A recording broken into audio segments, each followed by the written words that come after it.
Ce samedi 10 septembre, le prince Charles a été proclamé officiellement roi. Devenu le roi Charles III, il s'apprête à être scruté par le monde entier.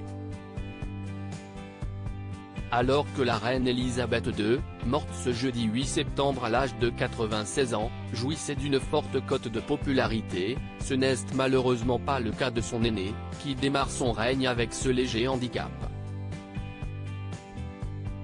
Alors forcément, le père du prince William devenu le prince de Galles et d'Arry doit s'attendre à ne pas avoir le droit à l'erreur. Si un geste furieux de celui-ci pendant sa proclamation a fait longuement parler, cette fois-ci ce sont ses mains qui font l'objet de nombreuses interrogations sur les réseaux sociaux. Placé sous le feu des projecteurs ce samedi, le roi a dévoilé certaines de ses caractéristiques physiques, dont une main avec des doigts anormalement enflés et rouges qui ont tout de suite retenu l'attention de nombreux internautes. Sur Twitter, une photo des doigts gonflés de la main du fils de feu Sa Majesté, qui se tient face à la première liste rousse a été largement commentée. Et déjà les plus folles théories fleurissent le réseau social, toujours friand de nouveaux scandales.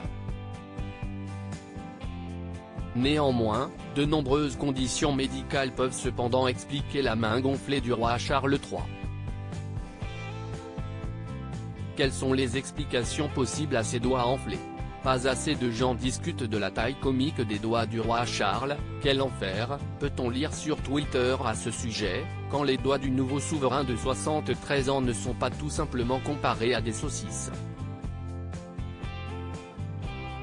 Le Daily Star a demandé au Dr Gareth Nye, maître de conférence à l'université de Chester, quelques explications. Parmi un certain nombre de conditions médicales courantes, une semble pour lui la plus probable, il s'agit là d'œdème. L'édème est un gonflement des tissus mous dû à une augmentation du liquide interstitiel. Il est généralisé ou localisé, s'accumulant dans les tissus corporels, souvent dans les mains, les jambes et les pieds.